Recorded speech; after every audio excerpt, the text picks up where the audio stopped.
Hi, this is Shambhavi. Welcome to my weekly podcast about spirituality, love, death, devotion, and waking up while living in a messy world. The Satsang with Shambhavi podcast is recorded live each week with students of our nonprofit community, Jayakula. For more information and to find out about attending a satsang, visit jayakula.org. Thanks for listening. Much love to you, wherever and however you are. I was wondering if you talk about this a lot, but like the desire to be special or to be important or to be chosen, like that kind of flavor. Mm-hmm. Well, it's like an addiction, people chase it. People chase meaning and significance and importance, and yet our lives are just a flash. And being individually important or chosen by someone, right? This is the origin, really, of why people get mixed up with horrible spiritual teachers, is because those teachers know how to make you feel like you've been chosen, and you want that. And they make you feel important, right? And then they just do what they want with you. So recognize that this chase after being chosen and being wanted and being important and being significant, being meaningful, is basically eating up your whole life, laying waste to your life, and making you vulnerable to manipulation. And it's really not the purpose of a human life. So if you think about it just in personal terms, it's kind of a big loss for you personally if this is how you spend your time and energy. And it leads you into situations that really aren't all that productive or healthy or pleasant. So on a bigger scale, moving the frame out a little bit, it means that your energy is all self-focused. It's all about you. So even if you appear to be doing something for somebody else, you're basically just trying to hook them in some way. Or even if you appear to be doing something humanitarian, the energy is really flowing toward you and you wanting to be recognized or deemed important for it. So when your orientation is being important, significant, meaningful, chosen, special, even just like wanting to make people love you, which is like another thing people spend a lot of time on, then whatever you're doing is the energy of that situation. You're sucking it into yourself. So what looks like something that you're doing that's helping other people or concern for other people is really somehow part of your whole seduction, right? So even though maybe somebody will be helped by what you do, no one's ever going to get the whole benefit, because you'll always be taking and reserving and sucking in some of the energy of that situation of your whole life. If we move the frame out further, the whole thing just becomes ludicrous. Because you're so infinitesimal in relationship to everything that is and all beings. If you actually wanted to be important or chosen, literally, it's like a proton saying it wanted to be chosen by an electron. That's how big it is. Among the bazillions of electrons and protons. So the whole thing is basically you running in this karmic circle and maybe pulling other people in to your particular circle. And then a bunch of people get in the same thing. A lot of the situations I've been in my life, like circles of artists or circles of spiritual teachers, they're just like mutual backpatting societies, right? They're all like promoting each other. And what is that about, right? What is that really about? So from my perspective, this is just a fantastical waste of energy. And what we could be doing with our time and energy instead of that is so much more wonderful. What if I said, you are my favorite student. I have chosen you to be my Dharma heir. You would still feel all the things you feel, right? It's not going to solve your problem. right? I mean, you might be thinking, yes, it will. Secretly. But I guarantee you it wouldn't, right? Because the fact of who you really are, what you really are, is not revealed by just being chosen by somebody.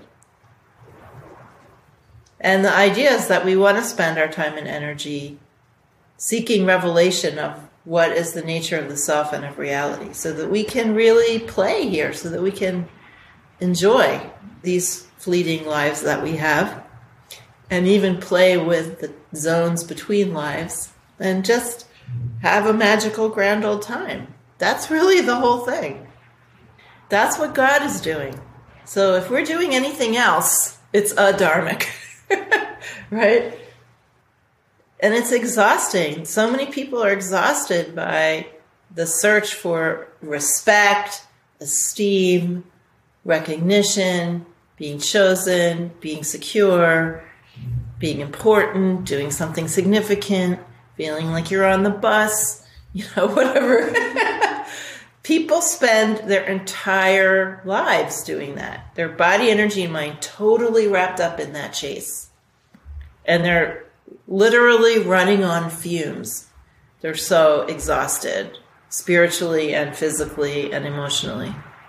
And of course, this is very particular to our culture, too. People relax more in a lot of other cultures. They spend more time doing nothing and just hanging out, and are not so focused on this individualistic striving for some kind of self-validating success. So when you leave this country and you go some other places, you realize, you can feel the relaxation pretty much in the air. It just feels better to be there in a lot of other countries, because we're like in a gulag of self-concern, right? You can't believe how artificial it seems from the outside, watching everybody do this. To most of the people here, it feels natural and normal. Well, of course I should strive for this and that, and demand respect and blah, blah, right? Demand recognition, try to be chosen. How many people approach spiritual teachers trying to be the one, trying to manipulate and seduce the teacher into being the chosen student? What a waste, right? That's just such a waste. You're supposed to be here for your own realization, not to magnetize people just like you do everywhere else. So that's my 14,327th talk about why we shouldn't be concerned about importance. I have to say, it is a little different every time, which is pretty astounding. I have a follow-up question. You're using the word striving. Sounds like that is not the practitioner's go-to attitude in the ideal sense. But then the shamatha attitude is not too tight, not to lose. Like, what is the word if it's not striving? Well, not striving for accomplishment. You can't strive unless you think you know what you're striving for, right? You have to have an object of your strivation. So you've already lost the game then, if you think you know what it is you're striving for. Right? And then, God forbid you should get that thing, because then you'll be satisfied. Somebody has an idea, this is very common in this kind of tradition. I want my kundalini to rise. You've read about it in a book. Maybe you've watched a few videos. Maybe you've gone to some class and hyperventilated and felt tingly. I don't know. You've done these things. But you have this idea, and you have an idea because you've read a lot about it or talked to people about it, of what it should feel like, right? And what should happen. And then something happens that you label as kundalini rising, and that's it. You're satisfied.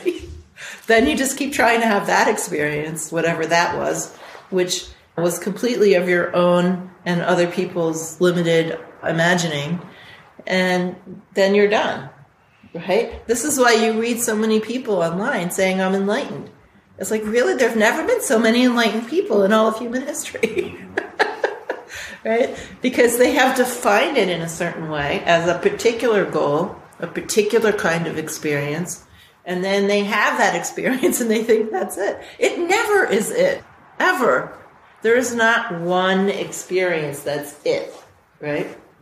So let's just put the word effort. The effort is the subtle effort to get out of the way of yourself, basically. Of course, we make effort if we're doing certain kind of mantra or doing some sort of internal kriya or puja, we're moving things around. I mean, effort is happening, right? So it's not like we're supposed to just be like wet noodles, But when we're doing shamatha or non-conceptual meditation, the idea is that we're just relaxing. There's like a subtle effort to relax, and that relaxation is basically getting out of the way so we can experience non-conceptual life. And there's no one that can really tell you how to do that. It is effort, but it's not striving for the goal. It's just getting out of the way so life can appear in its fullness. Can we take a more down-to-earth example, which will be, I'm having a hard time doing my daily practice for the last couple of days. I'm not sleeping well. Oh. So what's the right effort in coming back to that place where practice resumes again with the normal rhythm? Like, is that striving to want to come back to that? No, not at all. That's desire, right? Your desire, you should let your desire roar, right? If it ever can. No, that's not striving, but you feel desire, so you're making an effort to follow that desire. This is like if we're tired or we're sick or we're a little uncomfortable, we have a body pain, or we're really overloaded at work, or we just had a fight with our spouse, or some things that get in the way of it's too cold, it's too hot, it's too rainy, it's too snowy, it's too sunny, whatever we think. Then there's resistance, right? Resistance happens. So we make effort to overcome that resistance. But the source of that effort is desire. Because somewhere in you, you have the desire and you have already recognized, oh, this is going to help me to experience things in a different way, and I want that. Right? So the effort isn't like a dry, heartless effort, although it might feel like that sometimes. But even when it does feel like that, you wouldn't do it if you didn't have the desire. Nobody does anything without desire. So even if you don't want to practice, like not you, but someone, and the only reason you're doing it is because you have a crush on someone in the community that you want to impress, that's still a desire, right? Maybe it's not like the most exalted desire, but if it gets you practicing, why not, right? So sometimes people have this feeling like they're either forcing themselves to do something or they're being forced. But the truth is, in either of those situations, you may feel like you have to put a lot of effort into getting yourself to the cushion, but behind it is always your desire. This is what we have to own to be mature practitioners. All of us experience resistance, and we all have hard times when it's harder to get to the cushion for whatever reason. And this is just completely normal. We all have doubts. That's completely normal, right? But at the core of it, if we're going to keep practicing, has to be this desire and ownership of that desire. You have to recognize it and say, yes, I know this about myself. So that even if everything's just swirling around, there's this kind of still point, which is really like a flame, right? That's like, okay, I know this about myself. I have this desire. This is what I want, despite all of the other crap. So we have to not only feel the desire, but we have to not disown it. We have to actually recognize it and own it. And that is crucial. I have a strong desire to practice or to attend Satsang, and that's why I'm here now. But I also have strong desires for other things, which I think would be beneficial to the world. Let's say developing my business. Mm-hmm. What I feel conflicted or worried about is that it's somehow not in line with my desire to wake up, let's say, a bit more. Oh, am I developing my business just for self-recognition? Even though I think I'm helping other people, I feel a little confused at times, and yeah. Mm-hmm. So. A lot of people have this question, right? And sometimes it boils down to, I have this spiritual yearning, but I don't want to be too weird, right? I want to be normal. I want to lead a normal life and have people think I'm normal, and I don't want to be too unconventional. So sometimes behind this is that kind of a fear. But what is really the truth about this situation is the more you wake up, the more loving you're going to be, the more compassionate, the more precise, the more skillful, the more intelligent, the more creative, and the more beneficial. Let's just say, for argument's sake, that whatever you think of as God is totally awake, right? So does that mean that God is less beneficial to people because God is totally, it doesn't make sense, right? Is the Dalai Lama less beneficial because he's not running a business? When you wake up, you become more beneficial. Whether you're running a business or raising a family or growing food or being a car mechanic or being a checkout person or being a writer or being whatever you are, spiritual life is not in conflict with everyday life. It is not in conflict. What spiritual practice means, if you decide to devote any amount of time to it, is that you're going to be more effective, more open, and more compassionate in every area of your life, including your business.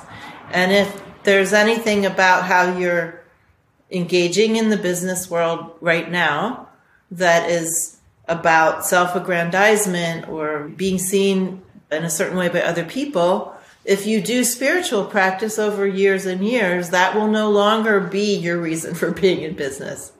The balance will shift. You'll be there more to help people, not less. So there's absolutely nothing selfish about doing spiritual practice, and there's nothing in conflict with everyday life about doing spiritual practice. It will change the way that you engage in everyday life, but it'll make you a more effective participant in life, not less effective. So you don't really have anything to be afraid of, which unfortunately means that you have nothing to stop you from doing spiritual practice.